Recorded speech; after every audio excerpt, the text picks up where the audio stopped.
In an earlier video, we created thin lines around the outer edge of the images in our slideshow. Now we did this just to help the presentation, to make sure that the image, particularly if it had dark corners or edges, stood out from the background no matter who viewed it. Now one of the techniques involved using a transparent new canvas and just putting a thin line around the outer edge using Photoshop or something like Photoshop Elements. We then saved that frame as a PNG file which preserved the transparent center, and we could apply it to a number of images.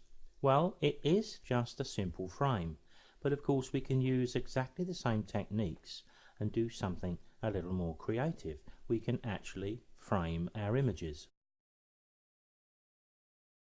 Creating frames in Photoshop is quite a quick and easy thing to do.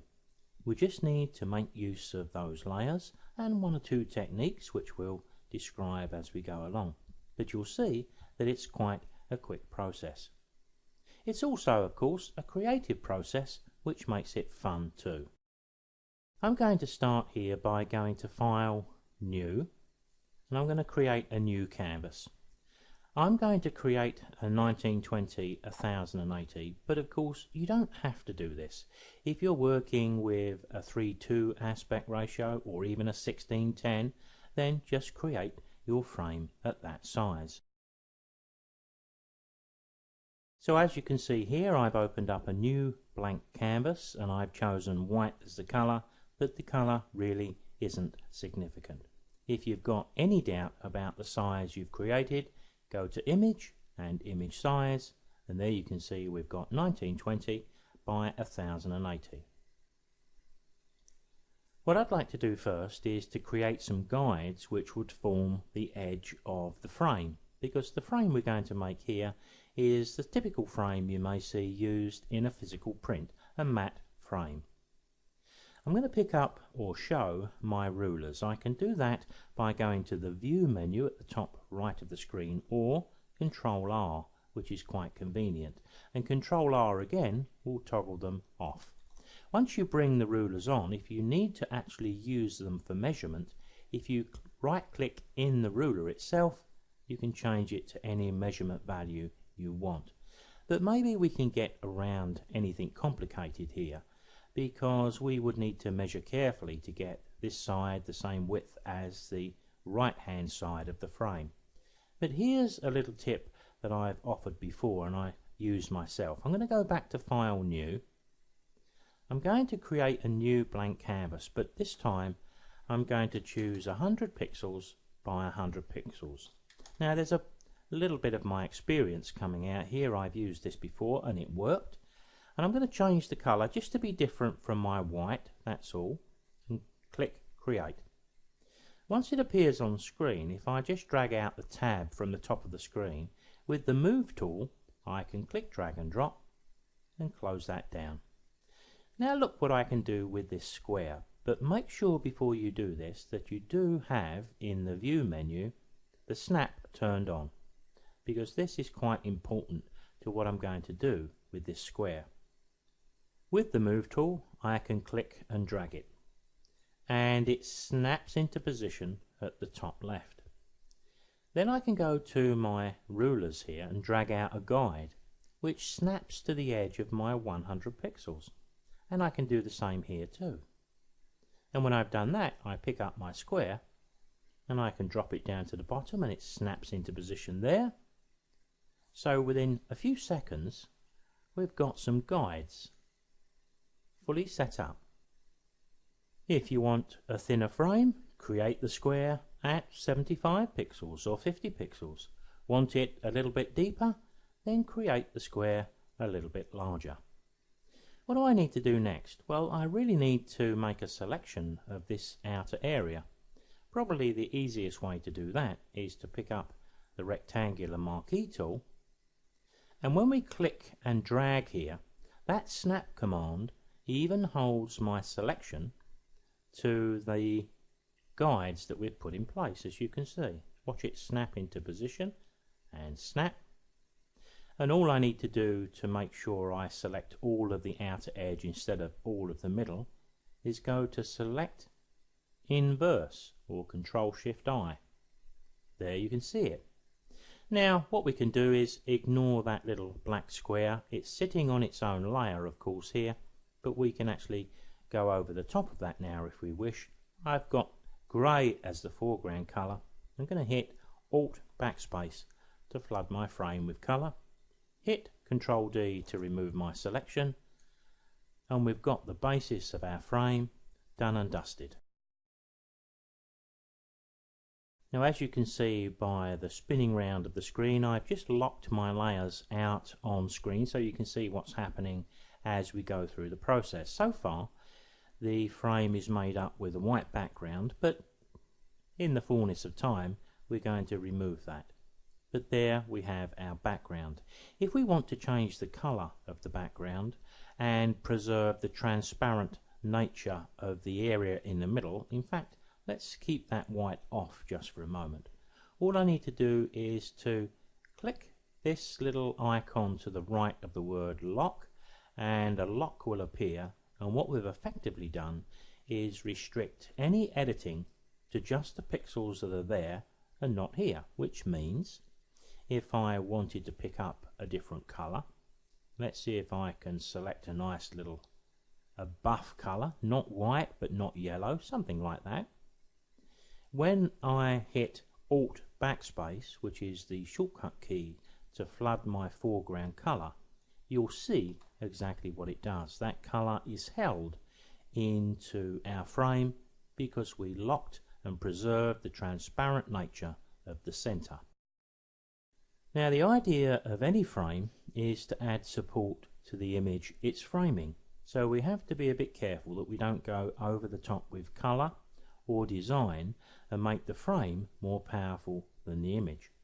But what I'm going to do here is to add a graduated effect to the frame. I think most of you can work out for yourself that if you go to the colour picker you can pick any colour you wish and you can flood it into the frame. So we'll do something a little different. I'm going to pick a colour which is in the same sort of ballpark but a lot darker. Let's come down here somewhere and you can see what it is. I'm going to click OK to that. What I'd like to do is to pick up my graduated filter tool. If I click and hold, gradient tool it says. There's some options at the top of the screen. This one is the default, it's the linear mode, which is what we want here. But from the drop down options here, this is the one we want, which is foreground colour to transparent, and of course it's showing us the foreground colour we have. What I can now do is to draw a line down here. That tells Photoshop where to start and end a gradient, but it starts with the solid grey we've just selected of course, and ends transparent. And of course our frame is protected because of our lock in the layers. Now if I don't get it quite right and I wanted to come down a little further into the frame, well I can start my line a little bit lower. So I wanted to do something like that, and from the bottom I'm going to do something similar, get it nice and solid. So what I've done there in a very short space of time is to create quite a nice attractive frame. Now while it's not essential, we don't need the guides and we don't need the rulers anymore. So if I go back to the view menu, I can choose to clear the guides, and I'll take you back and you'll see where the ruler option is. There it is there, Control R. So now we've got the frame made. Doesn't look too bad at all, but of course we would still have the ability to adjust it, because if we go to the image menu at the top left, we can bring up our levels. And once we've got our levels, we could choose to darken it and lighten it or adjust it in a number of different ways. I'll cancel that. Another option of course is in the same image menu, the hue and saturation, because here if we did add a little too much colour to the border, we could choose to take some off, but if we needed more we could put more on. But I think we had it about right. Let's just cancel that. There is one thing that I'm not too keen on at the moment. And you may not notice it at this size, but whenever we apply computer generated colour, it's super smooth. It never really looks attractive to me. So I always like to give it a little bit of texture. It's not a bad thing to do when you're adding textures or noise, as we're going to add, to go to your zoom tool and ask to see this at 100%. Now when we do that, we instantly lose the border. Well, we don't really, it's just hidden because we're just looking at the center.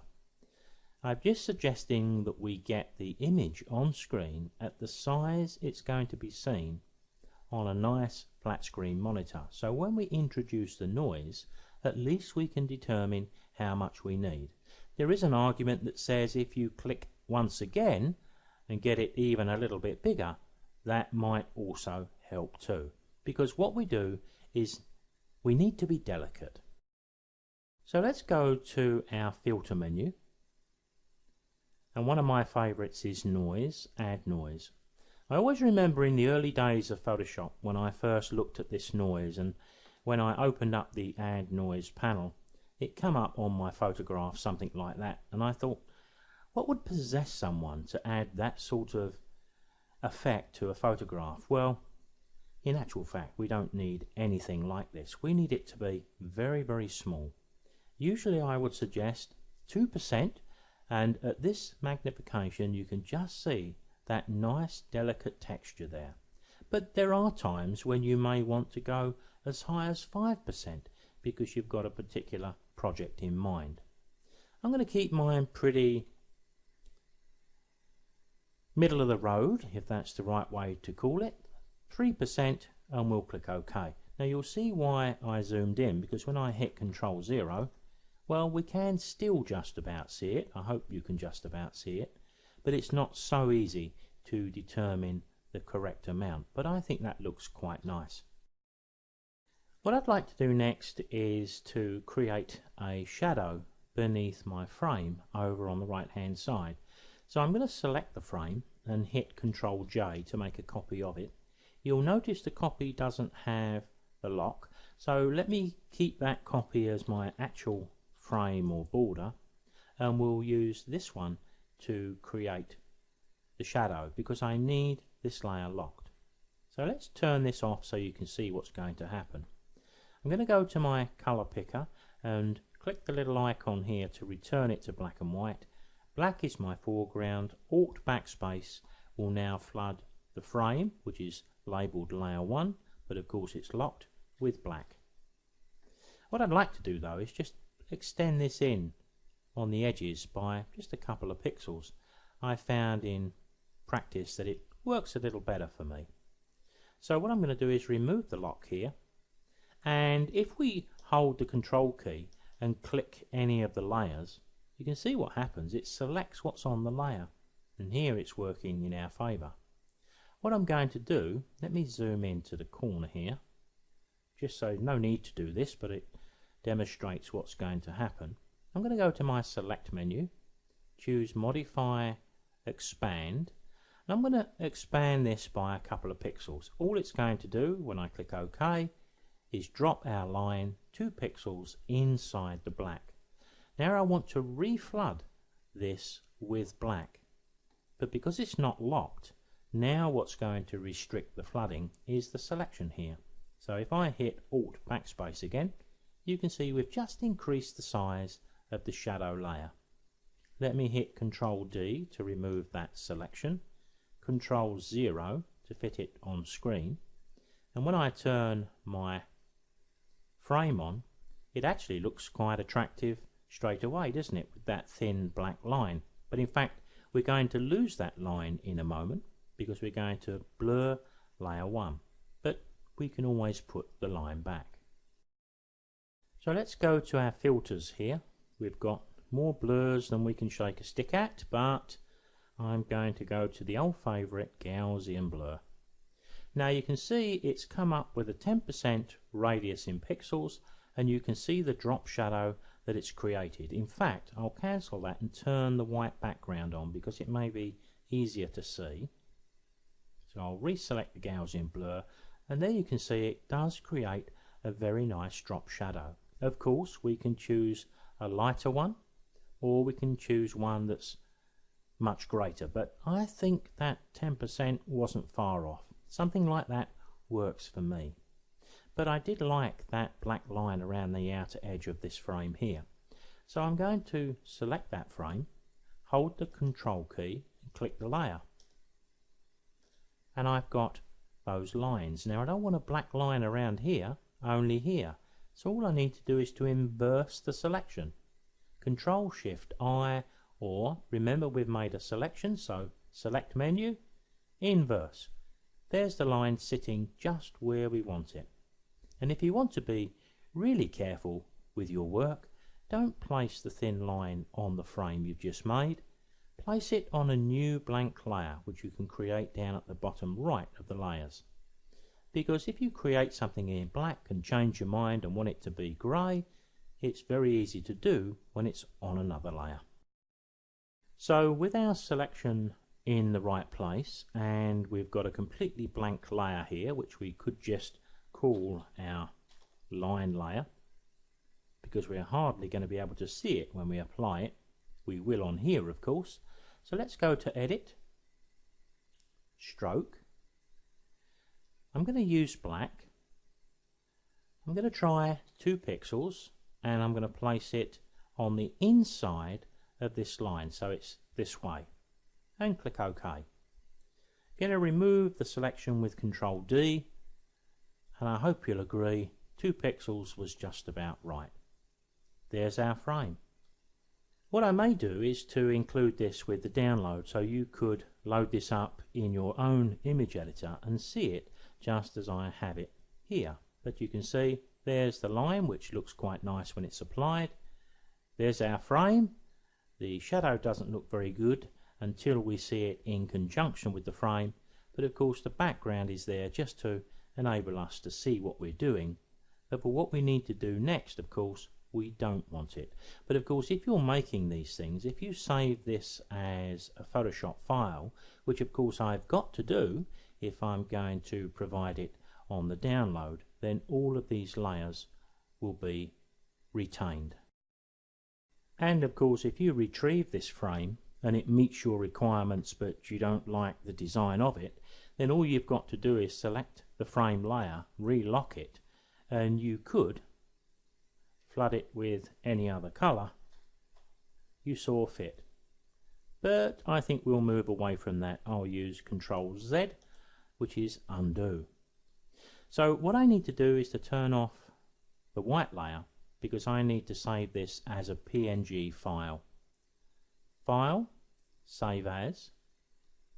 The option is down the bottom, there it is. And what that's going to give me, I need to go to my photography drive, various topics and frames and backgrounds, and I'm just going to call this frame PNG. Make sure that the center remains transparent. Now we can open up Pictures to Exe.